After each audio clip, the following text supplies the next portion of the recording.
Well, hey, everybody, welcome back to We Know Texas Vino. We are so excited to be here. My name is Michael. That's Will. And you know what, Will? I think we need a little vivacious attitude in this podcast. You know, I think you're right. I mean, we're missing something. Who's that here. girl over there? I don't know. Some stranger over there. Hey, guys. Hey, it's Jen. Hey. Welcome to the podcast. Thank you. And this is We Know Texas Vino. Cheers. Cheers.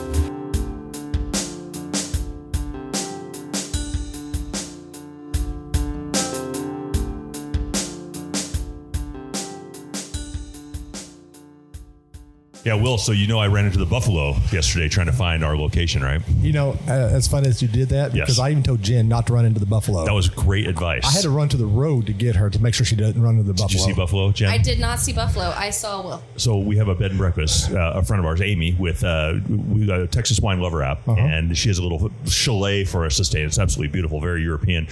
And so I get directions and pictures, even you guys, pictures. And I'm driving, and I'm 4-buying in my wife's Chevy Blazer, and literally I'm 4-buying, and over a couple creeks and a couple cattle guards, and I look to my left because I think I arrived to my location. And there are buffalo. Tutanka. Yep. There's buffalo out there. So, yeah, Tutanka. I told him don't go out and pet them. Oh, my gosh. No, those Anyway, are petting. we're glad we're here in Fredericksburg. Well, welcome back, everyone. This is We Know Texas Vino. We're happy to be here. I'm Michael. This is Will. And I'm Jen. And we are super pumped to be down here with a great couple. And we're going to start this weekend off with a bang, aren't we? And we have some wine in front of us we're going to talk about. But, Will, we're excited. Things are going great. Yeah, we're enjoying it being here. We came in last night, had a couple bottles of wine last night, enjoyed it outside. Yes. And then woke up this morning and greeted Jen. And now we're here at Serrano. And Randall, security. Yeah. Oh, Randall and security. Yeah, we got security here. That's Jen's husband. And we're here with Serrano. Is that correct? Did I pronounce that correctly? Serrano, correct. Serrano. Yeah. Awesome. And this is episode 23, my friend. Yes, Can you believe it? And Jen, you've been a big part of this now the last few weeks too? 22. No, this is episode 23. Oh, really? Yeah. Yeah. Man, sorry, folks. Oh, sorry about that. Oops, he's my editor. We'll edit that. I hadn't had enough coffee. So who are we here with today? We are here with Bryce and Sarah. Oh. And very excited to have y'all. Thank y'all so much for inviting us out here. Yeah. Gorgeous little lot that y'all have. It's so funny. We're kind of sitting like captains in these captain's chairs. I kind of feel like we're in a special little room. And the last time we pulled through here, Bryce, you were building this, weren't you? Yeah, we're still mid-construction in a sense, but we're to the point now we can do a lot of tastings. We still provide that one-on-one experience, and hope that you don't notice that the trim board needs to be caulked and finished. And you might if I take the skill saw off the table real quick? By all means. I'm joking. Awesome. The helmets are really nice touch, Hard right? hats. We're wearing hard hats right now, folks. Well, that's Sarah probably. Sarah, welcome. I mean, you're probably the responsible one around here because that's why we're wearing the hard helmets. And She's the safety coordinator. Yeah, the emergency tape. Awesome. Well, we're happy to have you guys here. I mean, we're at your location. So tell us about yourselves real quick. Why are you here, Sarah? I mean, what happened? I mean, I read your website. Totally awesome story. Yes. Yeah, we've been a little bit of everywhere, and our story it was never planned, and yet I still think we're exactly where we need to be. So we both grew up in the Southeast. I grew up in Florida. Bryce grew up in Georgia. We met in college in Tennessee. We went to a small school in the middle of nowhere in Tennessee, and we started dating. And then we moved out to California, lived there for 7 years, learned how to make wine. And we kind of just we knew we weren't going to die in California. It's just not where we grew up. It's not where our families are.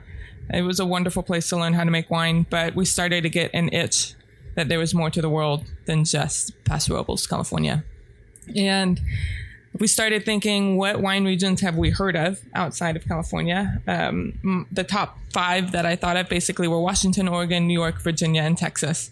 And as a Floridian, I said, I'm not going any more north. So that makes sense. Automatically, New York, Oregon, and Virginia, we're out. Yes.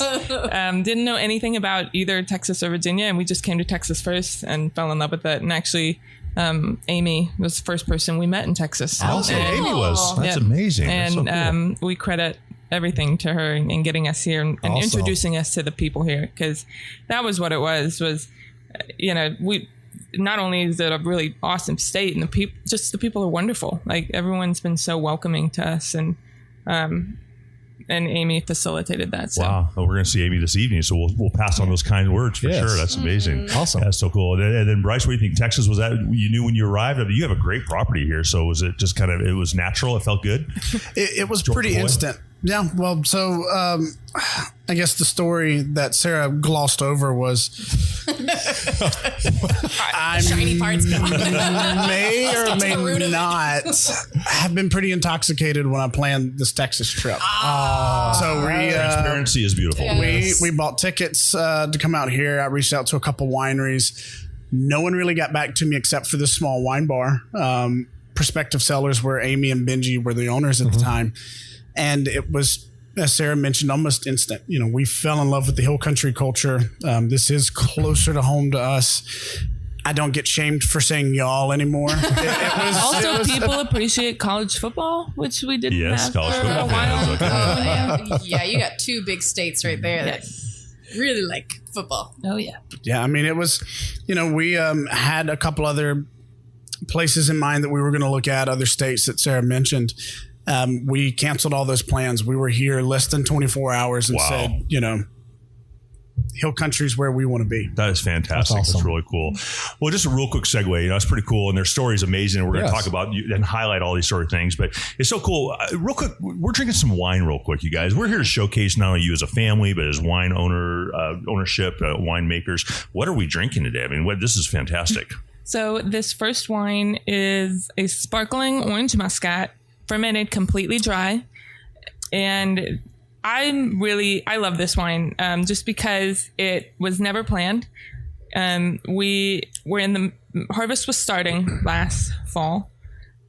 We had contracts for Roussan with the farmhouse. And we always said, if you ever have anything extra, you know, a few tons, let us know. And basically anything except muscat. And of course we get the call. Right. Someone dropped a contract. We have some muscat available. I was like, no, I don't want it. I didn't want it. And then, I mean, pretty quickly though, we were like, listen, we came to Texas to do new things and to make different wines and challenge ourselves. So let's just do it. And so, yeah, we took the fruit. We fermented it dry. I just personally don't love sweet wines. It's just not really my style. And so I also really like challenging the perception of what you think or you're going to get in a wine. A lot of people, you know, you hear orange muscat, you assume it's going to be sweet. We really want to challenge that in any way we can. So we fermented it dry, and then we thought, how else can we make it interesting? And decided to make it a bubbly. That's very That's cool. nice. It's so good. You know, it's funny that a lot of the winemakers who experiment, they said this was an accident. There's a lot of them that say this was an accident and it came out really good. Yeah. So this did come out really good. And Yeah. cheers to it. Yeah, for sure. It's amazing. Well, that's awesome. So we're drinking some good wines. And Bryce brought 4 additional bottles to the table. So we're going to have a good morning, you guys. It's going to be a lot of fun. So. Well, cool. Well, we're in beautiful High Texas. We're going to have some fun. We're going to get to the meats and potatoes here, if that's okay with you guys. And so salute to everybody here. And just excited to have the whole crew here, including security to my left. I appreciate that very much. So let's get into this real quick. So real quick, a review. How do people reach out to us? Take care of that business real quick. So first off, I want to make an official announcement. Oh, you're pregnant. Well, we already knew Not that. But we know TexasVino.wine is officially alive. It is officially out there. Now, I'm still working on it, folks, so please don't judge me too hard on it, okay? But you can find us on our new website. You can find us on Facebook at We Know Texas Vino, and you can stream us on any major podcasting application out there. Now, we are asking one big thing from all of our listeners. Go out there and give us a 5-star rating. Right. You give us a 5-star rating, we'll give you a 5-star show. We're kind of cheating. I was just like cheating. Like, please, baby, give us a 5-star rating. Come on, you can do it. You can make that happen for us. So, awesome. Well, thanks for that, man. Yes. That's awesome. Well, good. Well, I know we're going to have fun here today. No doubt about it. Great table full of good people. So, tell us about the name of the winery. I read on your website, if I did it correctly, One of the Mountains, Highlander. What you guys went to college in Tennessee. Was that up in the hills? Is that where that comes from a little bit? Yes. So our university is in the Appalachian mountain range, and Right. it's affectionately known as the mountain. So, you know, a lot of colleges, it can be Death Valley or the swamp, or, you know, there's those nicknames. The swamp. That's Florida right there for you. That's gross. Personal experience. But Sewanee was called the mountain. So like as a student, you'd say, hey, when are you going back to the mountain? And so that's where we met.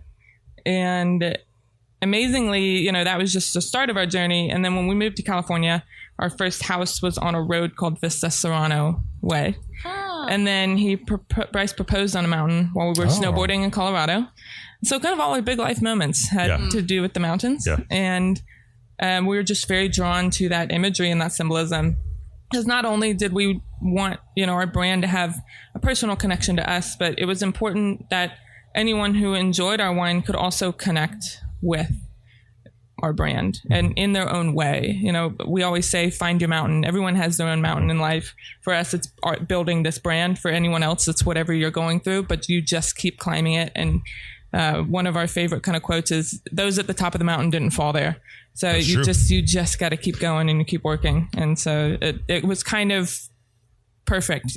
All the stars aligned in our story, but also the meaning of it. And so that's how we came up with Serrano. That's such a cool story. And I have a little tear kind of coming up. I'm like, no, can't be doing that. You know what? Me too. Like, seriously. That's just really cool. I mean, you don't hear, everybody has their own story of the reasoning and everything, but that's just a gorgeous story to come on there. So I absolutely love that. And the symbolism is also so cool because you heard the turtle on the fence post. It didn't get there by itself, but on the mountain, that imagery or symbolism is cool because you're right. You're never going to get to the top of the mountain unless a helicopter drops you off or whatever. But you're right. That's really cool. So it's kind of a battle. So, Bryce, in college, you guys were going to college and you had mentioned earlier you made a intoxicated decision to come to Texas. Were most of your decisions up to this point related to intoxication? I will say we went to school between. This is being recorded, so absolutely.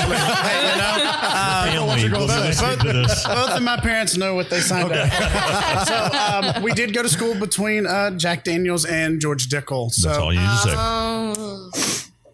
I didn't drink wine until later, but yes, a lot of similar inspired decision making. I like that, inspired. Yeah. Well, how did this come to fruition, though? This is ridiculous. You guys have this wonderful property. You guys are making wine. You're making people happy. At what point of your lives did you say, "This is where we're going"? How did that happen? Well, actually, the story into wine is kind of interesting. I did have a family piece to it. My mom had vineyard in Paso Robles. My parents divorced when I was really young. I still grew up in Florida, but Paso, I'd spend my summers there, as you do with divorced parents.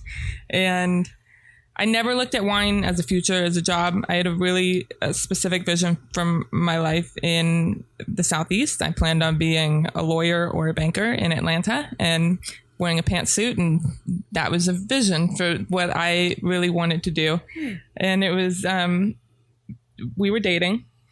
And basically, I thought I wanted something on my resume that would look interesting compared to every other college grad going into the corporate world of Atlanta. I was like, oh, my mom has a vineyard. I bet we could go work and learn how, it would just look really good on a resume to differentiate us. And so we went out this summer before our senior year. We both worked on the vineyard and Bryce fell in love with it. And he was like, this is the coolest thing you could ever do. What are we doing? Why do you want to go to Atlanta? And I'm like, oh, well, wine. I don't like wine. I could not care less. I don't, I'm just not into it. I know nothing about it. And truly the entire 9 months of our senior year, Bryce was convincing me I wouldn't ruin my life becoming a winemaker out in Paso Robles. And so it took a while, but I basically got to a point where I'm like, I guess, try it, right? Now don't gloss over it. What it really was is this is pretty cute. So bets are on. 3 more times. Bryce is going to be okay. Here's the real side. That's right. That was well done, Sarah. Sarah had interviews in downtown Atlanta, and traffic was a little more hectic than she anticipated, and the whole pantsuit thing, everything was just going wrong. We got out of the car. She's walking up, and she says, "You know what? Screw it. Let's go make wine. I'm done with this." Really? Wow. It was the stress. You gave us the abridged version. He gave us the truth. I think it was building. He was trying to convince me for a long time, but it really was there was one day where driving through Atlanta and there was 3 or 4 Peachtree roads, anyone that's been there, and I got the wrong one every time. We kept trying to find it and I couldn't find it. We were lost and I was late and I was just and I'm super high person anyways. And I'm like, this is an absolute nightmare. I'm like, yeah, maybe we do need to go make wine.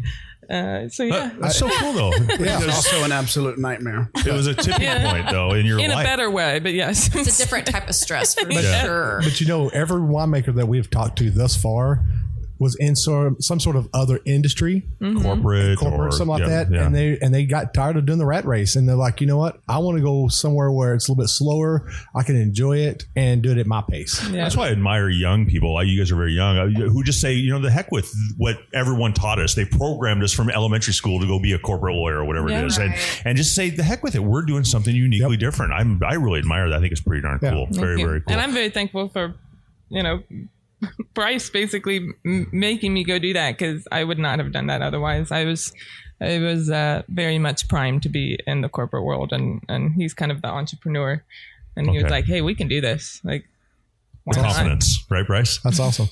I wanted an excuse to drink. I love it. Professionally. I think we're going to be friends. So you ever come up to North Texas, That's so beautiful. Well, we bumped into a winemaker recently up at OG, and it was amazing. One thing he said is, he goes, I want people to like my wines, but someone's got to drink it. And worst possible scenario, I get to drink it all, which is pretty cool. So that's an excuse, right, to continue making your wines. That's pretty cool. So tell us about the grapes you're using. Are you growing these? Are you buying these? And it was cute earlier. I made a note on my computer here. You talked about, I just got a few tons of grapes, of juice. It always cracks me up when there's a few tons of that here and there, right? But I get excited a couple pounds. They said tons, and I'm like, I want pounds. Yeah, I just love tons, and I just love a few tons. So where are you getting all of your inventory from? So right now we're still sourcing fruit. As soon as next year, we're going to plant on this property. Nice. We're waitlisted for a couple hill country vineyards at the moment, just with a few years of drought and some untimely hail. It's been tough. So the bulk of our Texas production is coming out of High Plains vineyards. So, awesome. Double D, Farmhouse Ready, Canton County. I feel like I'm missing Bingham. a few. No, yeah, that's it. So the wines that we have already made have come from Farmhouse and Diamante Doble. And then nice. The wines that we're getting this harvest are predominantly coming from Ready, Canton County, and then one more from Diamante Doble. Beautiful. Nice. All right. Awesome. And you guys are doing good things with it. So do you, do you have a wine you want to brag about? You have 5 bottles on the table here. What's kind of like that go-to for y'all? What are your customers saying? And spoil yourselves. Brag. What's amazing is I don't think we have like a straightaway favorite. And that's actually something I'm really proud of as a winemaker. It's like we make a range of wines. And while we personally will have favorites, I love that everyone can kind of find one that they love within this. Awesome. I will say though, personally, the one that Bryce is pouring right now, our Roussan, is probably my soul child, I guess I have to say, because I fell in love with white Rhone varieties early on, and that actually stemmed from I didn't really like white wine. Once I got into the wine industry and got out of the Moscato kind of phase, I am really sensitive to harsh acid, and so I didn't like a lot of white wines. So I also didn't want a super butter bomb Chardonnay, and especially in California, those were kind of the two main styles. And I was frustrated as a wine drinker that I didn't like a lot of white wines. And then I was introduced to the region of Conjou in France, where Viognier originates. And that was kind of my aha moment. They say every winemaker sometimes has one wine that just changes their life. And that was it. It was the La Dorian from Gauguin. I tasted it and I'm like, this is the white wine I'm going to make. Oh, nice. And so we created our Viognier in California based on that wine. But then when we came here to Texas, we couldn't get Viognier at first. But we were able to get Roussan. And so I thought, well, I'm just going to lean into what I know and create it kind of the same way. So it is oaked. We do barrel ferment it, but it's not a butter bomb. It's still really bright and fragrant. And it's that balance between really soft and approachable, but still really just, yummy. And I'm really proud of that wine because that was our first Texas white wine. And this is the one that I'm like, all right, we can change everyone's perception. Like in California, a lot of people think Texas can't make wine, and they don't even know there's wine regions. We didn't know there was really a wine region until the past few years. And this is the wine where I'm like, no, we can Like there's fantastic. Well, I just tasted it. It is good. Jen, I mean, you're such an expert. Tell us your instincts there. It's well-rounded. It has that full body on Roussan that you really want. I mean, I always say that, you have wines that you drink before while you're cooking. Roussan is what you drink with the food. You can have with or without food for sure. It's beautiful. What food comes to mind? I mean, right now, because I'm a foodie. I have good wine with food. So Roussan actually likes butter. Ooh, so any kind of buttered dish, so lobsters, scallops, those types of things. Solid. I'm thinking potato gnocchi with a brown butter sage sauce. Oh, that's my jam. She just hit that handspring. I love to cook also, by the way. That's cool. That sounds so good. So Bryce, same? Do you feel, spiritually the same with Sarah? Do you have some additional things that you're really proud of? I will say Roussan's probably the one I'm drinking the most at the moment. It took us a long time to get here, but we're finally hot in Texas this year. So, no pun intended. Finally. Well, I've been hot since '92. I think your wife has a different explanation for that. Yeah, no, I mean, and going back to the cooking component, when we cook, I use a lot of the Roussan. If we're going to do a French onion soup or something, this is what I'm sauteing in. Oh my gosh. So when is dinner again? Hey, we're still waiting for breakfast. When's breakfast? I mean, white Rhones really do speak to us. We studied a little bit in Condrieu and Hermitage. We fell in love with full batonnage, just that weekly stirring of the wine. On the fermentation lees, to the point that Marsanne, Roussanne, Viognier are the varieties we want to first experiment with on this property. But, you don't ask a mother which child is their favorite, because I'll drink all of my wines. Right. And we've heard that, Will. We've heard that before, right? I'm not saying a word. I'm going to keep my mouth quiet over here. As my boss says, Marissa Bingham, she says that it's not the favorite child, it's whoever is most behaving. And so is the favorite. That's right. Roussanne, Marsanne, and Viognier do very well in Texas. Yes. Yeah. So. Absolutely. And now, have you guys been able to, because you're pretty new, Bryce, when did you start here? I mean, what give me the timeline? How long have you been in this area, and what's let's see. So we bought the property itself mid-pandemic. Perfect. Which another kind of shout out to Amy. That night we went to Perspective. We tasted with her, and magically a realtor just appeared. How convenient. So no, that was when we first met Bobby and Melissa Humphreys, who are partners of the new Six Twist project in Fredericksburg. But they got us this property mid-pandemic. We officially moved out in November of 21. So we were making some Texas wine along the way. It was important for us to open our doors with Texas wine, show that, yes, we have worked in Paso Robles, but we want to be a part of this culture moving forward. It took us a little bit to get our permitting and our paperwork straightened out.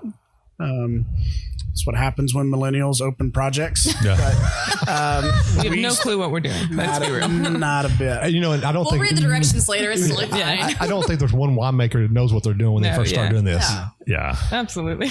But no, we started pouring out of the pole barn that's on the property about last August. It was August. Which it was hot. A terrible decision. It's a convection oven in there. So very quickly we pivoted and said, we can't put people outside just yet. I'm not going to pour wine in my house for others. But we bought a tasting room shell, and we just kind of went to work. We threw up the insulation, put in the floors and the walls, and kind of everything in here is because mostly Sarah. She's much more meticulous than I. So she's the boss and you're the hard worker? Someone opens the bottles and someone drinks the bottles. Right. So that means... Never mind. No, you've been answering them. We're going to stop right there. It's fun to meet young couples, and you can definitely get this sense of kind of how things are operating around here a little bit. I love it. I think it's great. But there's no doubt. I mean, the first time we met you, Bryce, you were hustling. You were working hard. So we're convinced that you're a hard worker, and Sarah may be the orchestrator, but no doubt the two of you together are doing an awesome thing. Yeah. I mean, it's just really cool. And I love your property. It's just so nice. In fact, coming down the road, one of our sponsors is right down the road. I recognized this immediately when I drove back up again. It's really a cool area in Texas. How exciting is that, Will? You're a Texas boy. Yeah, I remember when we came up here the first time, and y'all were out literally right outside. Is this y'all like what y'all call barn, or is that? Yeah. And I remember y'all doing a tasting right out there, and you said, "Well, we don't have our tasting room open yet, and y'all are working on it." And I'm like, "Oh, okay, no big deal. We'll come back another time." So I'm glad we're here. But like most winemakers and owners, there's always something you got to be doing, right? Yes. And there's always something. You got to be a mover and a shaker. Probably 10 things. And Jen, you're in management now, and you're a leader and all that, but there's always something, even in a tasting room, that's got to be happening. For sure. Yeah. It's nonstop. No. Well, let's shift gears a little bit if that's okay with you two. And then, we want to highlight. But I want to talk about something funny because I've been wanting to do this and I don't know how to tactfully do it. Oh, no. But Bryce got me going. And that is how to pronounce wines properly. And I wrote down in my notes when we started talking about that. It is so, and I don't want to offend people. And Jen, you're a big part of this as well because you brought this up this morning when we were driving here. But it is, I don't want to be that pretentious guy and have to pretend. But how do you respond and how do you talk to people about the pronunciation of wines? It's just so much fun to hear. Yeah. I will say in a tasting room setting, if it's a customer, unless they directly ask me, I'm not going to correct them because I don't want to be that asshole. Right. But if I'm talking about it, I will say it. Sneeze. If I'm talking about it, I'll say it how I say it. But even then, we in the industry disagree about how to pronounce some things. So it's always, there's some grace. I think as long as, what are some of the worst ones that we were saying? We've heard Wagner. Don't say Wagner. Yeah.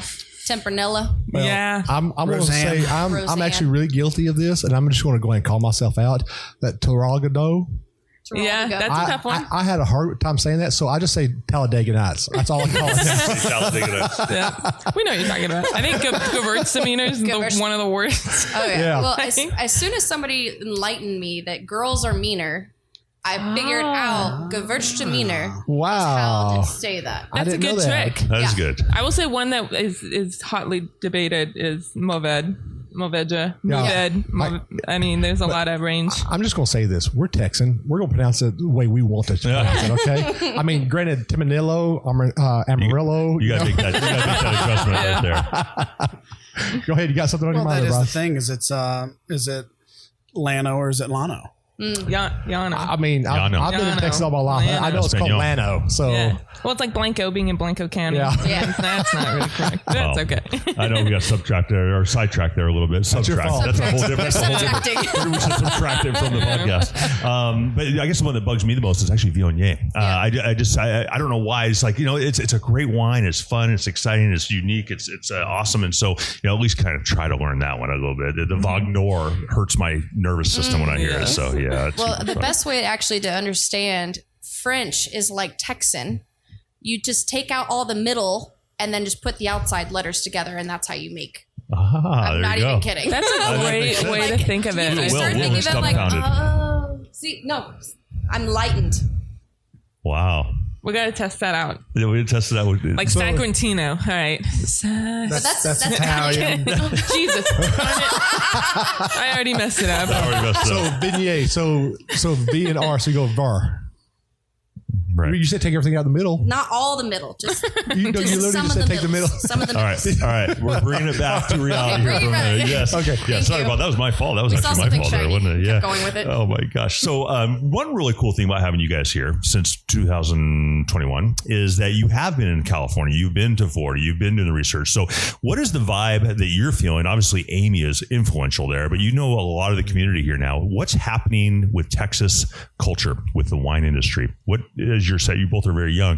What is your sense, and should California, Washington, Oregon be nervous about what's happening in Texas? You want to go with that? Sure. Yeah. Absolutely. So one of the first things we did when we came out, we got into our escrow period, we brought back a handful of Texas wines. And we did a blind tasting for a handful of our friends because Paso Robles was really starting to hit its stride. And, we were imbeciles for leaving the Central Coast in the midst of this growth. And I said, all right, let's do this. We lined up a handful of pick pulls and we said, taste them. Tell me which one's which. and we had a couple imported. We had one or two from Texas. We had one local one, and no one got it right except the one guy who was working at the local winery. And he said, the only reason I know this is because I pour this every day. I'll eat crow, good for you. Nice. And since then, we have sent back a lot of Texas wine to compare with. White Romes do very well pretty much across the state, and that's a big component of the Central Coast. We're sending back things like Tanat that people in Paso Robles are growing. I think the Hill Country does better. That's great. Unpopular opinion with my friends in Paso Robles, I think Texas Petit Syrah will surpass California Petit Syrah. Hoorah. I don't know. We won't touch that one. I want to hear that. I'm interested. Well, the mantra is always behind every good Napa cab is good Napa Petit Syrah. And I think our Petit Syrahs that are going to come out of here are going to be complex enough to stand alone. Obviously, we're going to blend because Texas is more of a frontier in the sense that just make good wine, and if you like it, drink it. If not, you dump it. Right. But the variety itself, I think, is really going to outshine some of the more traditional blends that we've seen. That's awesome. Yep. It's exciting. And also just the varieties that are being grown in Texas are more unique than what we saw in California. And we're trying to focus on that side of it. Like we made Syrah, Cab Franc, Grenache in California. Really great wines, but very normal. That's what you expect. Whereas here we're looking at Montepulciano, Sagrantino, Barbera, Torlago, like these varieties that aren't grown much in California. Right. They're of course grown, but it's just not as widespread, and they're thriving in Texas. And as a winemaker, I love that I'm making great wines that are completely different than what we're doing in California. And it kind of goes back to, I really love challenging what people think they're going to get in a bottle, but also expanding people's palates and just opening their minds to like, there's more to the world than just Cab. Yep. Not many people have heard of Montepulciano, over in California. I just heard it recently. So, I mean, I'm still young in my wine drinking. And so there's still a lot of wines out there that I'm just hearing about. And I'm like, oh. In fact, me and Michael had a bottle of it last night, and it was freaking amazing. I loved it, every bit of it. Yeah. In fact, we licked the bottom of the bottle. Well, that reminds me it's the only way to do it. Of my mountain I had to climb this morning was getting out of bed after a couple bottles of wine. That was my mountain of my achievement of the day. So, Great.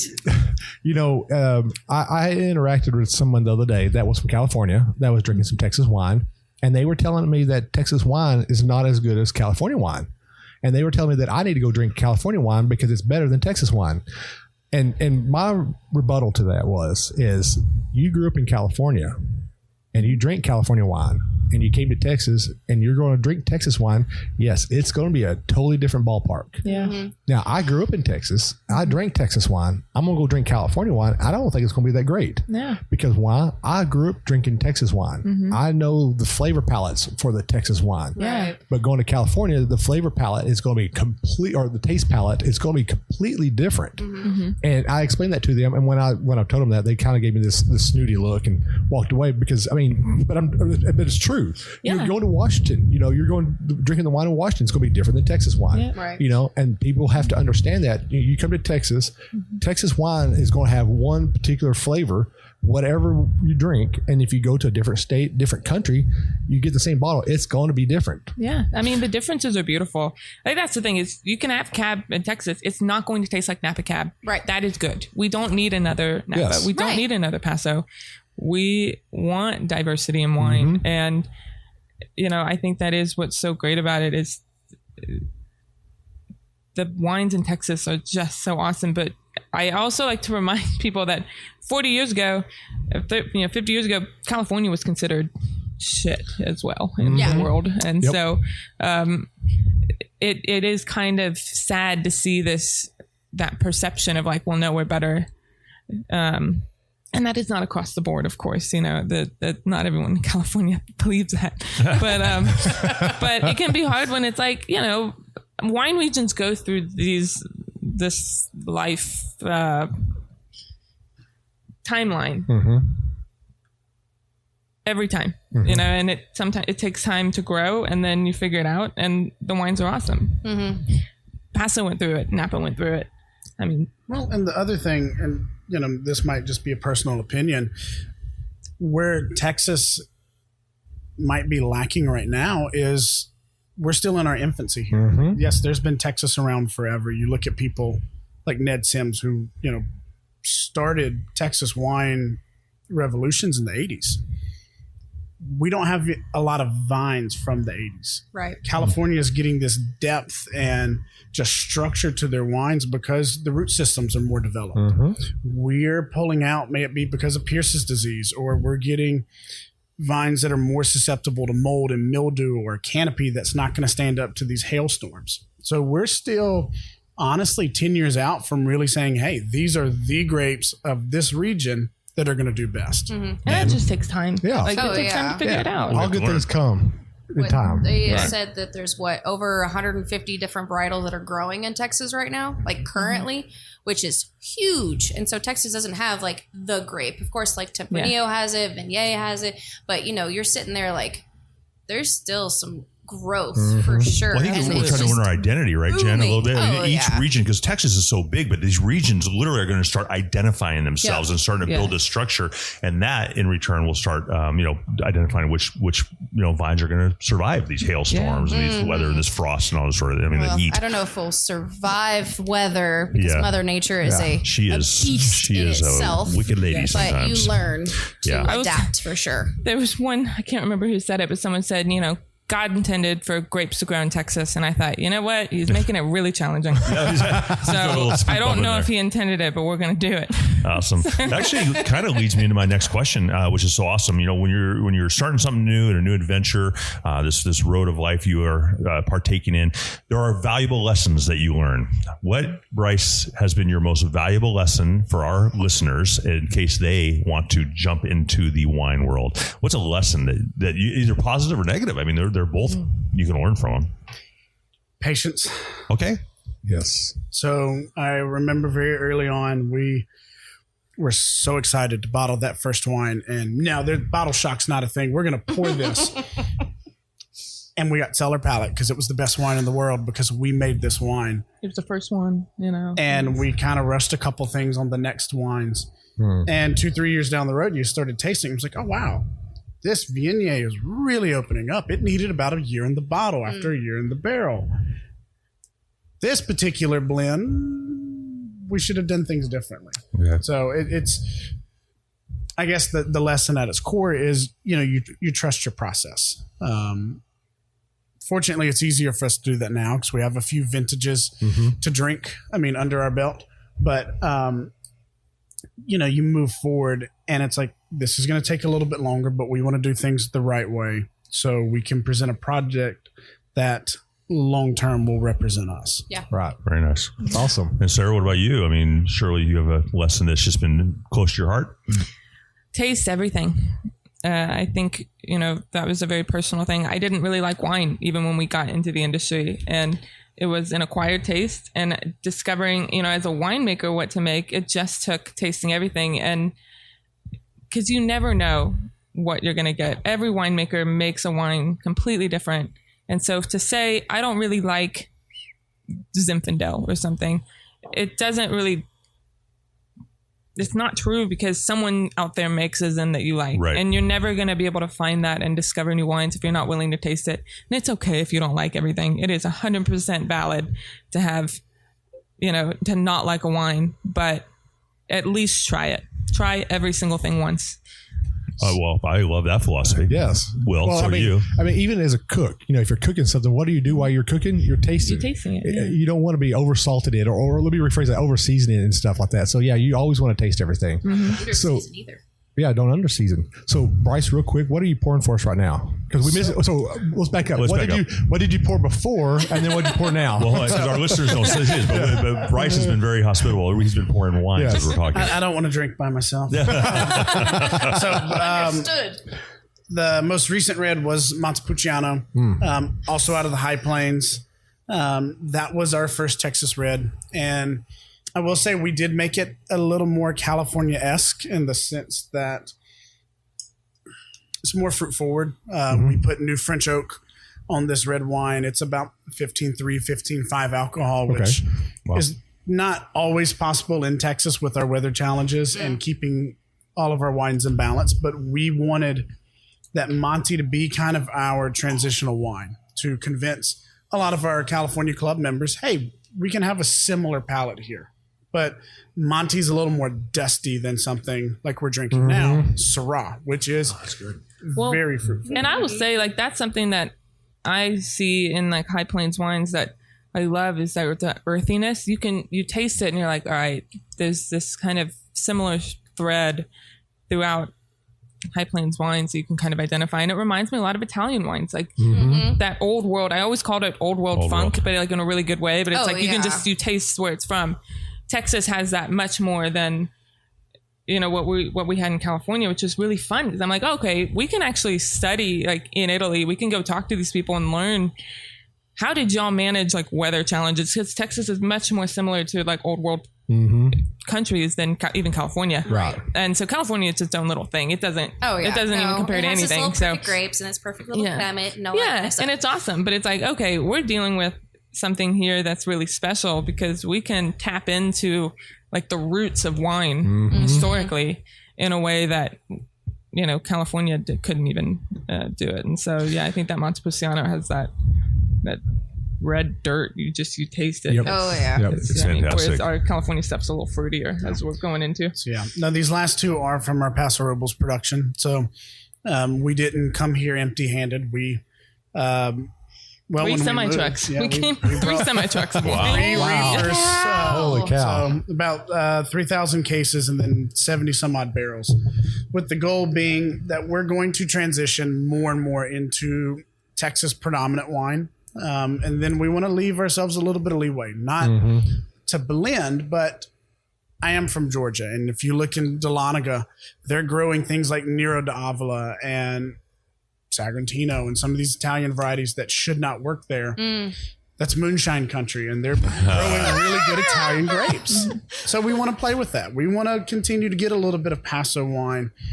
I mean, honestly, our goal is to one day have a Marsanne from the state of Georgia, from California, and from Texas, barrel fermented, same cooperage, same yeast, run through all of our techniques, and side by side taste these things and say, hey, look, this is the difference of terroir and just overall where it sits. Was your degree in science? That was awesome. I enjoyed that little spot. That was good. Yeah, I was His degree will explain why it sounds I was so like, good. what are y'all's degrees and where did you so, Let's so ashamed of it. Let's just get it out of the way. Is it leisure studies? One of us graduated summa cum laude. One of us did. Yeah. One of us graduated. That was you, right? One of us graduated. One of us was an econ major, and one of us was an English major with a Shakespeare designation. Wow. Wait a minute. So quote us some Shakespeare right quick, like Rick. Good wine needs no bush. Bingo. There you go. And the show's over with. All right, very good. Nailed it. That has been your favorite quote. I love that. I mean, we could get into iambic pentameter and to be or not to be. And Oh, yeah. But Wow. This is Shakespeare. only an hour-long show. Gotta love it. We actually have that wine coming out. It's one of our last wines from Paso that we're bottling this summer, and we named it Much Ado. Very cool. Inspired by Shakespeare, because it's a bit of a commentary on the wine industry, because I think it's important, you know, always stay humble. Like, don't ever get too in over your head. And I think sometimes in the wine industry, we can all get a bit intense and to the point of being negative and mean. And I don't like that. And so when we named it Much Ado, it's basically our commentary on how wine is a lot about nothing. Like it's wine. Like, let's just enjoy it and have a good time. Like, don't make it such a big thing that it becomes a bad thing. You know, Well, I made pretentious or whatever. Right. Yeah. I made a comment about this multiple times. You don't see bar fights in wineries. We've only known Bryce for a little while. Also true. I can't comment. Oh, wow. But I mean, you know, I think wine is the only one that I have actually enjoyed, that I've met some of the greatest people. Yeah. I mean, in fact, I met Michael through this. I met Jen through this. I met Randall through this, and I've met some of the greatest winemakers out there through drinking wine, because wine is, to me, is a friend wine. Yeah. It's not a negative wine. It's community. It's people. I mean, at its core, my job is to make people happy. Like, if people aren't enjoying this wine and having a good time, then I have failed. And so to make it more than that, and to just it's when people become so critical about other people's wines and this perfect and whatever it is, that's where it becomes an issue. Because no, we are here to meet people, make connections, develop deeper friendships over a bottle of wine. Yep. That is what we do. And so we always try to keep it, what's the word I'm looking for? Comfortable and casual. You don't have to you can have good, not cheap wine and still have fun with it. Like, they aren't mutually exclusive to be like having a great time or being really proper and it's free flowing. There's harmony. It's friendliness. It's building the relationships you talked about. It's so much better. And the imagery is, you see movies and the bar scenes where lonely, mean old angry men are doing whiskey in the corner. But when you see wineries or tasting rooms, everyone's doing what? They're conversations and they're meeting each other. They're learning. I think wine is a learning drink. You always want to learn something new. When the only thing only alcohol you drink that you actually need to learn a little bit about it, know, because I mean, you can drink whiskey and you learn how to drink it neat or on the rocks or whatever like that, or what kind of cigars you drink with or smoke with it and stuff. But with wine, I mean, you can learn so much just from the pour here, from the color, the legs, and understand it in that. This right here is not just your simple old alcohol. This is this complex, but this complexity in this wine can bring so much friendship and closeness within everybody. Look at Will getting deep today. I know. I was like, Will, that's probably yeah. Will, normally Will's more color today. You're gonna be Shakespearean today, my friend. It is before 12. Yeah. So Sarah, I interrupted you. What was Sarah going to say here? I'd say, I mean, the beautiful. One thing that's really unique about wine is I always view it as like a slice of history. Yes. And that's why I love trying really old wines that were made before I was born and stuff, cool. because I'm like, this came into existence before I was even a concept as a human. And there's just something so fascinating to think like what was going on at this point in history, and the people that made this wine, what was going on in their lives, and how many people and how many years did it take to get this bottle. It can be a bit big and hard to kind of pinpoint, but that's what I find so fascinating is like what you're saying about learning. You're tasting the year of 2019 or something. You're tasting I like that. that moment in time. That in is a bottle. An amazing concept right there. I like that idea. That was fun. That was really good. Yeah. Well, you two kind of get to wrap it up. I mean, what are some of the things you want to share with our listeners? I mean, we have listeners. Will's going to review our listeners here in a minute, all the countries we've hit now. But what are some of the things, Sarah, we'll start with you, that you're really proud of? What are some things you're ready to showcase about this great facility and what you've accomplished? I'm really proud of how we really try to do everything ourselves, and we love sitting down with people one-on-one and sharing our story, and like what we're going back to, sharing our lives with each other. That's what we do. And so every time someone comes into our tasting room, one of us sits down with them. We don't have any employees. It's just the two of us. Wow. So one of us is always going to be pouring, and we want you to be able to get to know us as humans and who we are, because the wine can be great. There's a lot of great wines in the world. What sets it apart? It's the people behind it. Absolutely. And that's what this whole podcast is about. Is get to know y'all, because when we get to know you, we get to know this. Yeah. Right. And we want to bring tons of people. I fully believe every bottle of wine holds a piece of a winemaker's soul. We very much believe that. And every bottle of wine has its own story, but it also does tell you something about the winemakers and the owners. And they say, I don't know if this has been proven by science or anything, that personalities of winemakers show in wines, that you can kind of identify like, okay, this person might be a little more soft-spoken just because this is how the wine tastes. So this person's kind of intense just because that's how the wine tastes. I don't know if that's been proven, but some people have theorized that there is a consistency in kind of how you are as a person and how you make your wine. And I find that really fascinating, that you can kind of tap into the winemaker and be like, oh, okay, I wonder, is this person, what am I getting from this wine? And is that going to tell me about who they are? But yeah, it truly is about the soul. Sure. We put our whole lives into this, and we love it. And Nice. and we love the people that we have met and connected with because of it. That's huge. The community is just absolutely fantastic in Texas. And not only here in Fredericksburg, up in North Texas as well. Amazing collaborations. This has been really great. And who was it? Rusty at Breaking Bud actually had a great word, cooperation. Coopetition. So you're cooperating with each other, but it's still competition. Yeah. Right. But it's high tide raised all boats, right? So like, you don't come here just go to one winery. Right. You come here to go to 5 or 10. So yes, there's competition, but it's also like How we many need are to you support drinking each in a other. day? Our record is 12 in a Don't say day. that. Wow. That's One day. Yeah, but we went in That's like another podcast. It was strategy. Yeah, it was the whole thing. It was like 30 minutes at each winery. My record, I have not done 10 in a day. So 12, it really blew my mind. We were That's pretty 23 impressive. also. I think. Oh, my Okay, so goodness. there's a big difference. Okay, yeah, there's a difference. Young liver. Yeah. Yes. You can still wash that liver Hadn't been out. damaged yet. Yeah, right. We're sitting, ours is sitting in the back smoking a cigarette like, no more today, please. Well, Bryce, what's your lesson for everyone? And then just, and talk about what you've done here. I mean, you should be proud.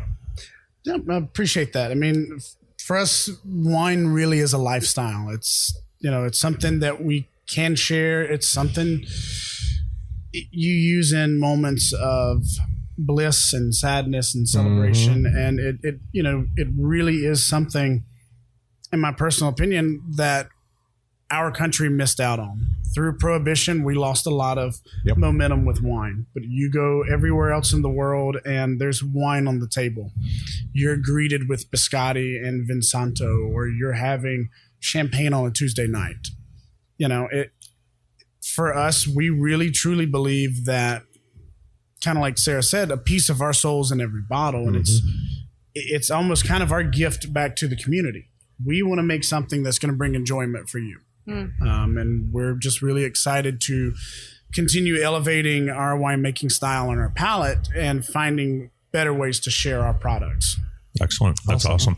Well, let's wrap it up here. How can people reach out to you folks? Is there a social opportunity online, and then, your physical address, and then do you have a wine club yet or anything like that? Maybe just review a couple of those things real quick. Well, so I will say social media has been a massive piece of our growth as a brand. We kind of played into being those damn millennials. And so social media is the easiest way to get a hold of us. Instagram, Facebook, and Twitter. We are incredibly active on all of it, and it's just us. We don't have anyone managing it. So if you were to message us, it would be one of us responding. And we do have a wine club. We ship out twice a year.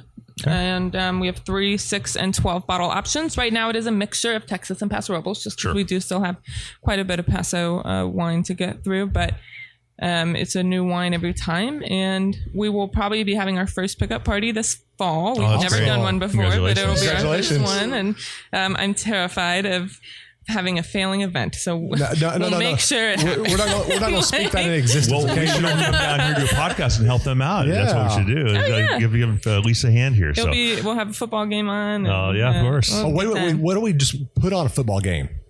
Flag football. You know what I'm saying? Drink wine. If the opposing team gets a touchdown, right there. Yeah, opposing team gets a touchdown, the opposite team has to drink. Yeah, I think we would lose customers because I don't think people want to see that side of us because Bryce and I are both incredibly competitive, and we've been athletes our entire lives, and it's actually probably unhealthy. So I don't think it would do any favors for our brand. But we'll just pour the wine and make everybody happy. Don't want to break any that way. Well, we appreciate you guys. Thanks for spending time with us today. We're going to be coming down to I do some educational stuff here in a minute. I hope you guys will participate in that as well. Yeah. But so you just poured the last wine. What do you want to talk about? Talk about that real quick. We call this one Bones. It's 90% Petit Verdot, 10% Cab Sauv. Sarah's favorite variety is Petit Verdot. She says when she drinks it, she feels it in her bones.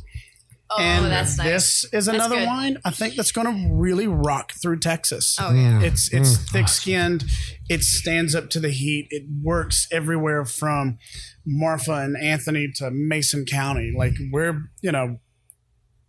broke, but when we have money, we want to plant Petit Verdot because it's such a strong variety. Yeah. This is the one variety I want to do in multiple regions. Like when we came here, we kind of thought I want to make different wines in Texas than we did in California, with the exception of Petit Verdot. I think that is, and not only because it is my favorite grape, but I just think there's so much potential with it, and I truly just love it. Nice. So yeah, That's very cool.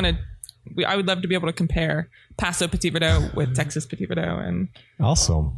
Very cool. It's very yummy, as Thank you. as some people say over here. Awesome. Thank you. Well, cool. Well, we're going to take a break here, guys, and then Jen and Will are going to do some education stuff here in a minute, and maybe Bryce and Sarah can help out with that as well. But that'll be fun. So, Will, we're ready to take a break here. Yep, and we'll be right back. We'll be right back. Thank you. Cheers. Hey, this is Jeff Cole from TexasWineLover.com. We're here with Will, Michael, and Jen from We Know Texas Vino. And this is Amy Nemec with the Texas Wine Lover mobile app. We're wrapping up the interview and moving into the wine education portion of the episode, so stick with us. Welcome back, everyone. We're here for the educational portion, one of my favorites, and our listeners have commented they love the educational portion. And one of the things we made a pivot. We love Jen, but Jen, we're really going to take advantage of her intellect and her experience. Oh, it's so awesome. And so we're going to have her do a lot of teaching in the next couple of weeks. We're so excited about that. I love education, and that's one of the biggest reasons behind this podcast. Sure. And I'm not saying I'm uneducated. Right. Okay, maybe I am. But Jen brings in a whole new perspective for our podcast. Yes. Because she does have the more advanced education on this. Yeah. And that's why she's here. And because we want our listeners to get the best of the only best. reason I'm here. Yeah. Nothing And else. carry the bags back out to the car. Oh, yeah. No, that's what Randall's for. That's what Randall's for. Poor Randall sitting by us. Well, you're right, though, Will. And so she brings a whole new aspect and avenue of intelligence and experience. In fact, Jen, I'm going to introduce you here. People know you, but I'm going to introduce you for this segment. But can you real quick tell us what you're testing this summer? Where are you headed with your knowledge base? When I started working for the Binghams 3 years ago, I knew how to drink the wine, and that's as far as it went.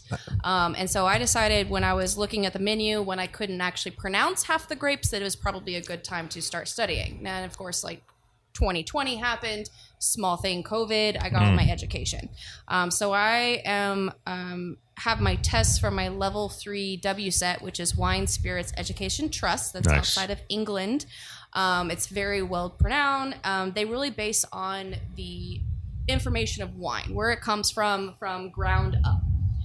And so I have that in July 24th. So a lot of prayers and stuff. Yes. That would be great. Yeah. And lots of wine to you'll drink. knock it out of the park. A lot of wine to drink. Yeah. So Wow. I am going to this week is we're going to do a little fun, and we're going to talk about what happens before it turns into wine. Oh, Well, that'd be So we're fun. going to do a lot of terminology that, you know, some of the winemakers and owners, they talk about a lot of times. And I think it's a really good idea to like understand what they're talking about. And we still have our two guests here, Bryce and Sarah here, and so they're doing what you're going to be describing. So it'd be fun to get their input on that as well. But yeah, take it over, Jen. You're on.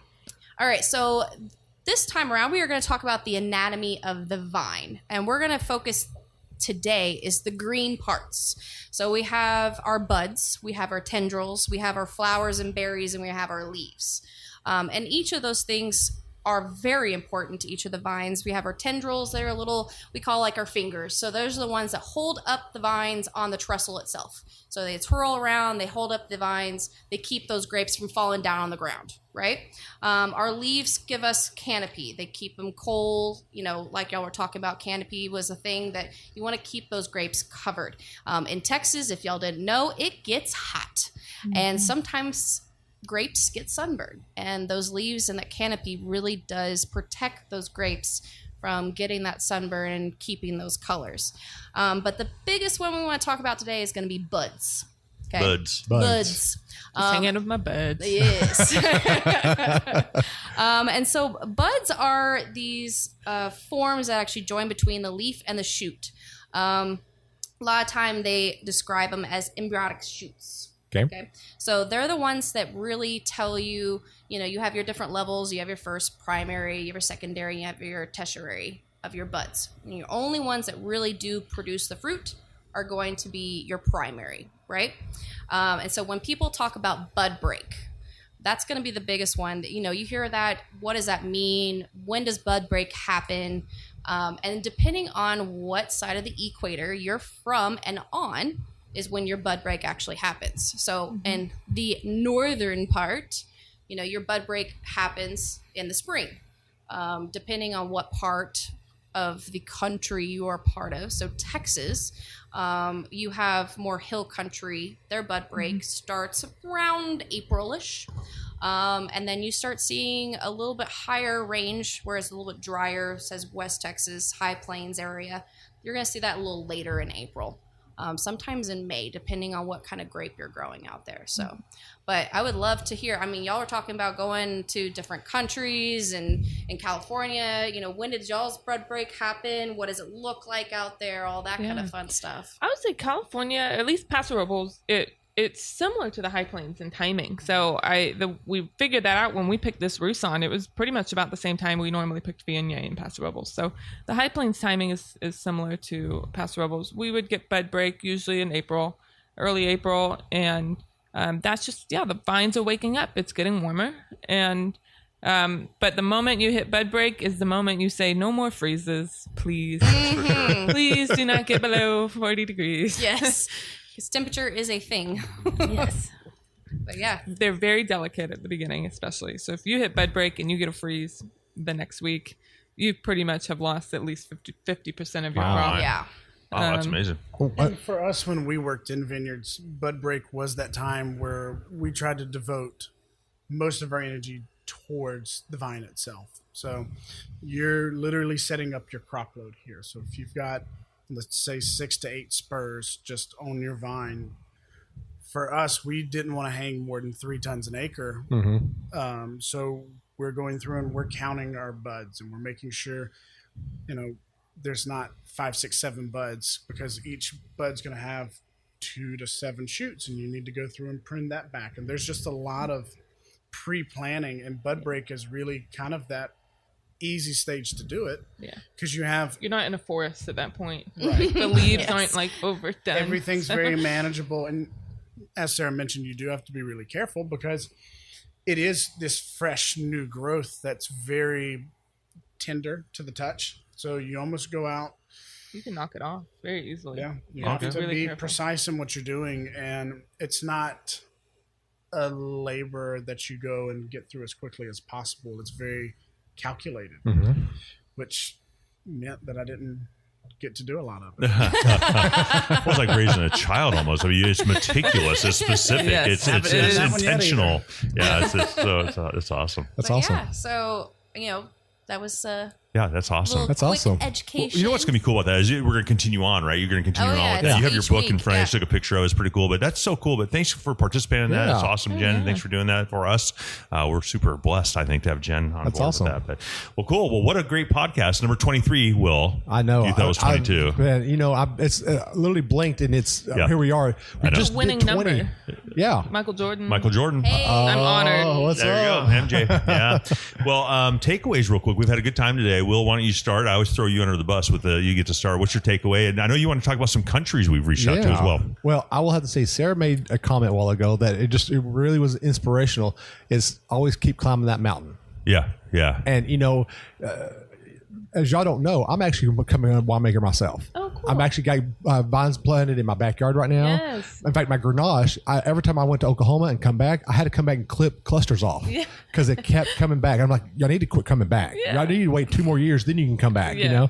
But it's inspiration to listen to everybody and how much they have to climb. You go up a little bit and then you hit a plateau, and then you gotta sit there for a little bit. You gotta vegetate on that plateau, and then you can climb a little bit more, and then you got to plateau again, and then you got to climb a little bit more. Right. Well, it goes back to the old adage, though. There's a famous story. It's 2,000 years old. You take 2 steps forward, you take 1 back. You take 2 steps forward, you take 1 back. And that's probably the wine industry for a young couple is you're going to have obstacles and hurdles. Things are going to knock you to the ground figuratively, right? But then you have to get back up, man. Get back on the horse, like being on the football field and getting leveled. Get back up if you can, right? So, Jen, how about you? How about some takeaways today? One of the things that was really cool, this is my first time out here having y'all's wine, which is absolutely fantastic. Yes. I'm over here like, how much can I spend Yeah, today? right. As Randall reaches for his wallet and puts it up. So strange. It's gone now. y'all have such a passion, and it's you can see that. You can see that in your wine. And like you said, there is a piece of your soul. It is a part of this for sure.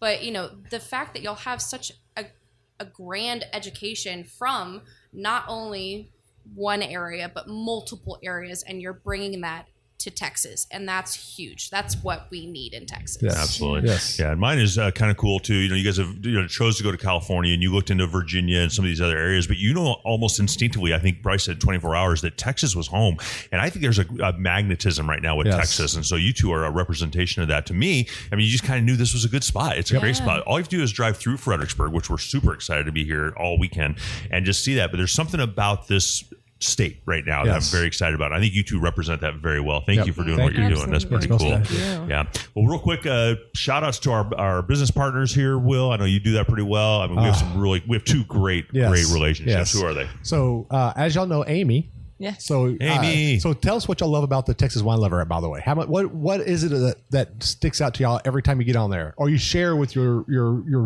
customers Users. that come in? Yeah. Just the amount of information. Well, I mean, it's an all-inclusive app. You can look up, hey, who's growing Montepulciano in the state, or excuse me, who's producing Montepulciano, and you can go through and you can find every single winery who's making that, and you can set up. Searching by grape is really cool. That's something not every. I mean, when wine. That's a really awesome feature, because think like, okay, we're going to make a Saguantino for the first time this year. I want to know who else has made Saguantino so I can taste it and get an idea of what we're coming into.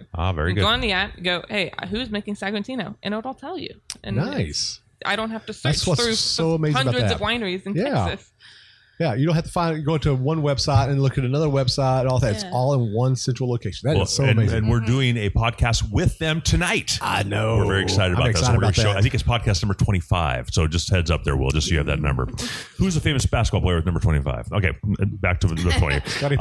Yes, and then our second sponsor is just down the road. Yeah, literally down the road. Texas Wine Club. Yes, and so. Are y'all familiar with them also? Yes. Actually, they picked up our Montepulciano for this. Oh, yay.